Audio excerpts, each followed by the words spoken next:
Akira Toriyama just passed away. It's difficult to even express how important his work was because he just did so much. He defined the aesthetic of Dragon Quest, one of the most influential series of games ever. He was the character designer for Chrono Trigger, one of the greatest games ever, which in my opinion has the greatest character designs of all time. And of course, he drew Dr. Slump and Dragon Ball. I like to analyze paneling in manga. That's what I do on this channel. And in the most literal sense, 100% of that is owed to Toriyama. One Piece, the manga I like to talk about, it exists because of Dragon Ball. And personally, I would never have taken an interest in paneling as an art form if I hadn't been blown away by how it felt to read Dragon Ball.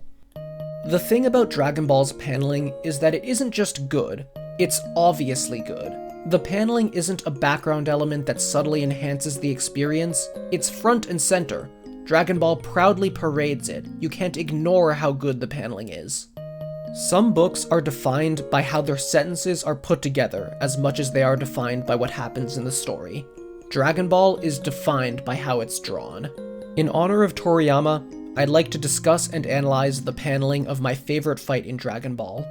I'm not the first to talk about the series' paneling, and I know I won't be the last, but I owe so much of where I am, of who I am, to him.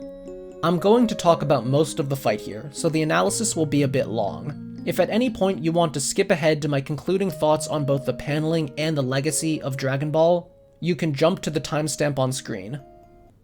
My favorite fight is Goku versus the mysterious masked fighter working for fortune teller Baba. We'll hold back on discussing his true identity for now, so let's just refer to him as Mask. Dragon Ball fights are physical. Positioning is everything. So we start with an overhead shot that establishes the distance between Goku and Mask. An overhead shot lets us clearly see the grid, so we can naturally gauge the distance between them. And it emphasizes the wider, multi-dimensional space they're fighting in a way a shot from the side couldn't. If we understand distance, then when someone crosses that distance, we understand speed. Goku is moving just slightly to the right here, which aligns him with how the eye is moving diagonally to the right, toward Mask, who is on the right side of the page. The transition from a distant shot of Goku to a close-up shows us he moved too fast for us to even see how the motion started. Though it's a close-up, his entire body is contained in the panel. It's an action we can understand. But on the next page, we jumped to an even tighter shot of Mask, most of his body out of frame. That makes the attack feel out of nowhere and surprising, just as it is to Goku. We get all of that, how one is fast but the other is faster, just from choices of how much to show in each panel. The next panel is a masterclass in how directing the eye works alongside the flow of the action. When reading manga, the eye moves from right to left. Give it a line to follow, like from Mask's back shoulder to his fingertips, and the eye will go with it. And when the eye is moving in the same direction as an attack, the motion feels more real and powerful. Once it reaches the end, it's ready to go down with Goku's movement, again making the motion feel more real, and this just happens to lead the eye exactly where it needs to go to reach the next panel. Because we see Mask's attack first, it feels like he's faster, like Goku only dodged in the nick of time. It also smoothly aligns with what the positions have been from the start, Goku on the left, Mask on the right. It does all of that, yet it's so easy to parse, you understand it at a glance. Goku's space on the page doesn't overlap with Mask's at all, so it's impossible to get confused. The character designs are part of why it works. Mask's squarish sturdiness shows his power. His sleeves and pants contrast his shirt, and his cuffs and gloves contrast his sleeves, making it easy to distinguish the different parts of his body and what each one is doing, while Goku's hair is always trailing behind him, making it easy to tell which direction he's moving in. Motion does feel more powerful when you align it with the direction the eye is moving in, but sometimes you don't want that. Goku's next two attacks get dodged and blocked, so the eye goes against his attacks. If that page was all about directing the eye with the flow of action, this page is all about positioning. Dragon Ball fights have an ebb and flow. Characters getting close and fight, and then they back away, disengaging to take a breath and letting the reader do the same. Then they go back in and try something different. Between the second and third panels, there's a huge diagonal line on the page, leading the eye directly to where Mask is. Wait, where'd he go? Like Goku, we expected him to be there, only for him to have jumped up, which pulls the eye up to be right by the panel it should move to next. If the eye was coming in from the bottom of a panel, it wouldn't align very well with the motion of Mask spinning through the air, but because Mask's jump draws us upward, it aligns perfectly. From there, we zigzag down to Goku, and follow how Mask kicks off from the ground. But I like how we got a shot of Goku's head swiveling back to try and follow Mask's movement, because it perfectly matches how Mask's motion comes in on the next page. The eye isn't following Mask's attack here, it's following Goku's vision as he realizes what's coming, but after the eye reaches the left half of the panel, it turns around to go to the next one and does align with Mask's motion as he strikes Goku. Positioning was everything in this entire sequence. They're fighting, they disengage, and that's expressed through how far away they are from each other. Mask jumps away from where he was expected to be, and he uses the three-dimensional nature of the arena to come at Goku from an unexpected angle. A lot of people expect fight scenes to have a separation between the emotional and the physical. Positioning and choreography are seen as eye candy, necessary to keep viewers visually engaged, but not the point of the scene. But Goku struggling to follow Mask's movements is the emotional arc of the fight. The positioning of Mask flying through the air and attacking from behind facilitates Goku taking his first hit that he can't dodge. And all of that plays into the story of the fight as a whole, how Goku is amazed by this mysterious fighter who appeared out of nowhere. Even something as simple as the final two panels on this page blend physical choreography with storytelling. It's not just about Goku managing to land. Goku is in the air, his face unseen. The first panel is a question, forcing the reader to ask, is Goku going to be okay? And the second panel is the answer. He is okay, he's managed to land, even if in an unconventional position. Great paneling isn't just about drawing what happens in the story. It's about making sure every panel has a deliberate intent in what it wants to make the reader feel. Goku's landing was full of tension. His arms compressed, his body was off balance. It sets up how he can then burst back onto his feet to resolve all of that. I like how the moment where his feet hit the ground is only implied. Again, it's something too fast for us to see.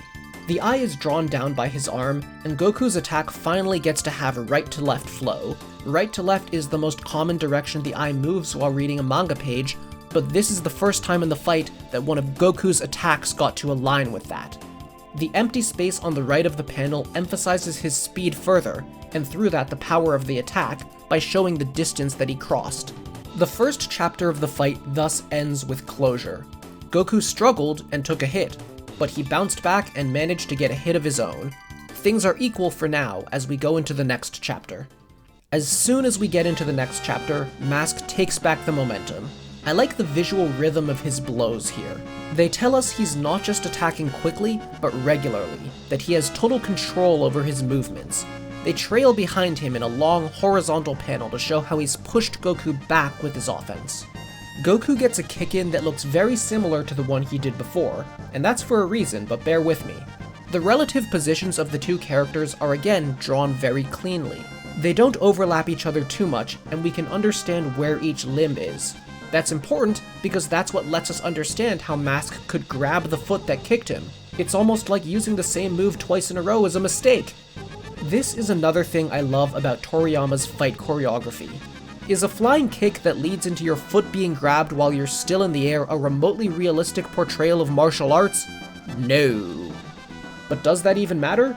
Goku and Mask aren't fighting in real life, we're reading this on a page, so it has to work as something on a page.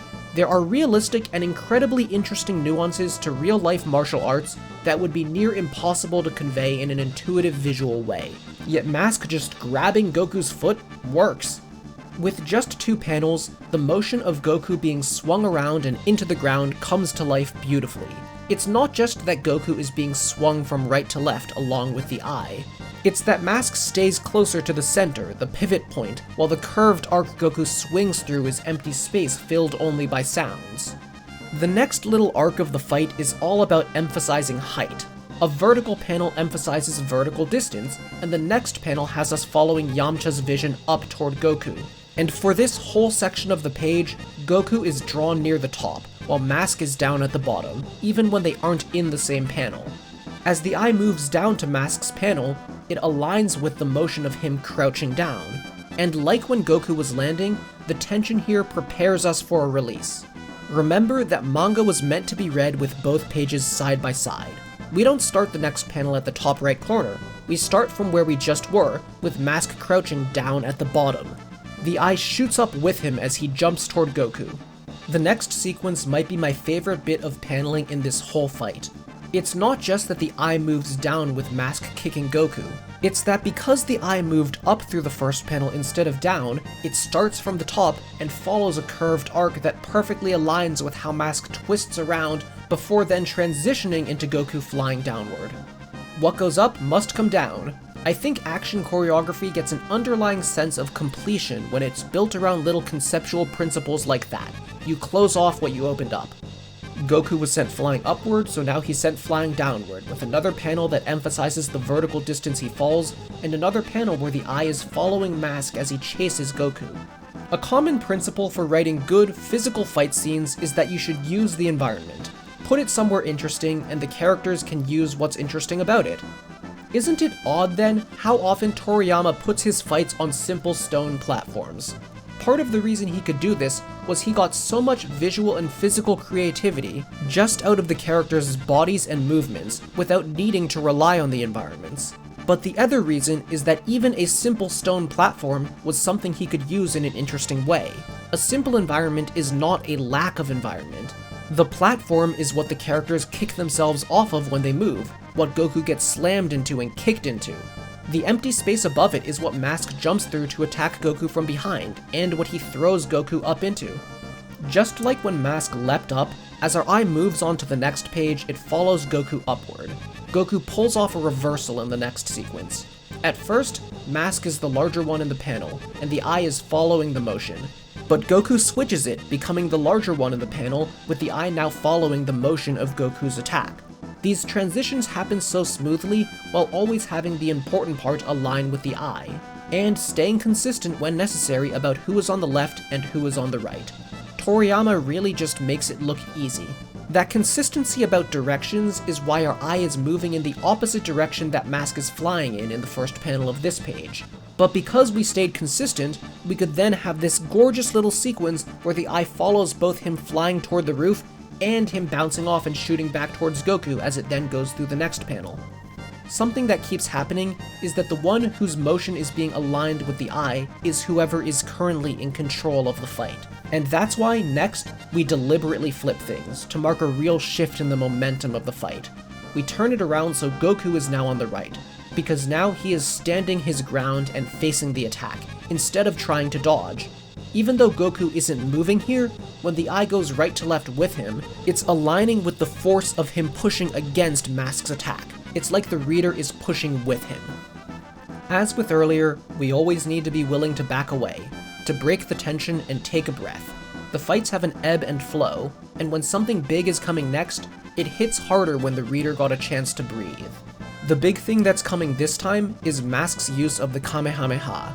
At this point in Dragon Ball, the reader is familiar with the motions, so the eye is literally aligning with the implied motion of him pulling his hands back. And as he switches from charging to firing, we flip around again, putting him on the right so his attack can go from right to left as he retakes control. It wouldn't be an analysis of Dragon Ball's paneling if I didn't talk about a beam page. For starters, the beam is moving diagonally down and to the left, the way the eye travels across a manga page. The composition cleanly obeys the rule of thirds, with the endpoints of the beam acting as the focal points of the image. A good composition should feel like it draws the eye to all four corners, and this one forms an X-shaped composition with the sound effects. Now, I can't read katakana, so I don't know what this is saying, but I think it's spaced very deliberately. The first half is a larger character than the second half, and that's why the entire page has a bit more room above than below. The beam stands out against the background, not just from the careful, sparing use of color, but from how the speed lines give it space. They're there to show us how fast it is, but they don't crowd the beam itself. The blank surroundings make the beam feel bright, along with how it shadows the characters. Now, maybe I'm crazy for this one, but I think the way the speed lines give it space makes it feel like it's frozen in time. Outside of this moment, on the edges of the page, time is passing, the beam is moving incredibly fast. But at the center, this instant is eternal. That's what a manga page is, you know. Moments frozen in time. No motion, no action. It's just ink on a page. It would take a miracle to turn it into a story. It would take a miracle to make us see the motion in our minds. Akira Toriyama made miracles. There's one final reversal in the action, as Goku evades the Kamehameha and fires his own at Mask, but I think I'll leave the paneling analysis here. It's hard to put into words what made Dragon Ball's paneling so legendary.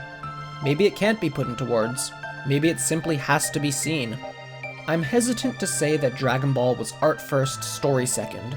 I don't think that covers it. I think Toriyama understood that the two are the same.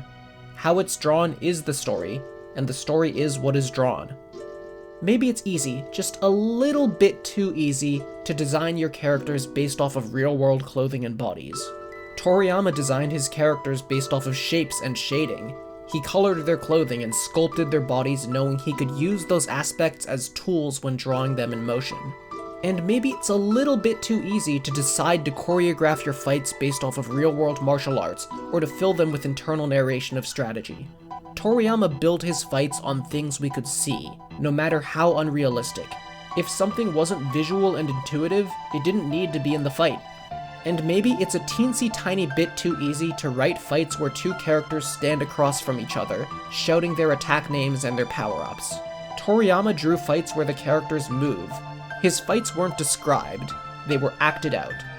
And really, I'm not saying that any of those things are easy to do, just that doing it Toriyama's way is hard.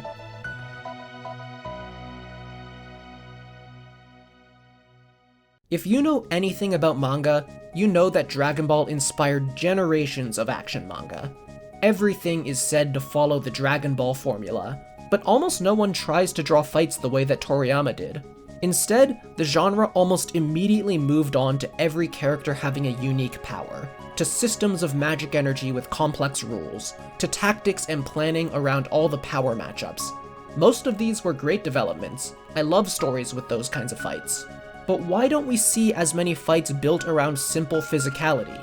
There are series built off of more realistic martial arts styles, but even those don't capture the visual intuitiveness of Dragon Ball. Maybe Dragon Ball's fights seem simple and primitive compared to what came after, but maybe Dragon Ball's fights were the most in sync with how manga works as a medium. I think the reason no one else tried to do it is that Dragon Ball already perfected it. There was nothing else to innovate in its space. Other authors had to explore new ground, had to start using stands and bankais and devil fruits to give fights variety, instead of trusting choreography and paneling alone to do it. Because Kishimoto, Araki, Kubo, Togashi, Oda, and so many more of the greats, they all knew that they could never do it as well as Toriyama did. You should still read Dragon Ball today if you haven't. It gets an oddly bad reputation, the poster child for how shonen is about big dumb guys shooting beams at each other. If that's how you remember it from your childhood, maybe you should read it again. You might find something new. You might even have fun. It's not a perfect manga. There are aspects of it that aged very poorly, and should not have even been okay at the time. When I reread it, there are parts I find honestly really uncomfortable, especially in the first 100 chapters. Among other things, it is not the best series about gender and woman. But I don't know how appropriate it is for me to talk about those things in a video that's meant to be honoring the man, especially when I am not an authority on how people should feel about that kind of issue. But if you do see people talking about those issues, then be an adult, handle it with maturity. Because those issues are important to acknowledge and understand, and they don't have to stop you from finding meaning in Dragon Ball. I'm not going to tell you that it's the deepest series ever. I mean, the entire culture of arguing about which shonen manga has deeper themes is itself not how we should be engaging with stories in the first place, and it speaks to the immaturity of the manga community, or at least manga Twitter. But Dragon Ball is as deep as what you personally get out of it. It's a manga about dumb fighting and nothing more. It's also a manga that, through fighting, explores honor, pride, desire, the resolve to put your life on the line, and much more. Which one of those it is for you is up to you to decide. But if a story is going to get so many of its themes through fighting, then it should be damn good at showing you those fights. If you want meaning to come through a story that comes to life in how it's drawn, that's fun to read for the act of reading itself, then I can't recommend anything higher than Dragon Ball. It's honestly a coincidence that my favorite fight was Goku versus the mysterious masked man. So, spoilers, but the true identity of the masked man was Son Gohan, the original one, Goku's adoptive grandfather. He was allowed to come back from the dead for a day, to fight Goku and see him again. Readers of Dragon Ball never actually met him before that point, but Gohan had taken in this strange and dangerous child who might have grown up to be an evil warrior and raised him to be fun-loving and kind. Gohan was dead, but we knew him through the Goku that he had brought us. It's a strange thing to get that much joy and meaning from a man that you never met, from a man who died before you ever got the chance. Dragon Ball is a fantasy story. Goku got a chance to see Gohan again, to show his grandfather who he had become, to show his grandfather that he would live on as the person that Gohan would have wanted him to. Fantasy isn't real, but fantasy has the power to inspire us. Thank you, Toriyama.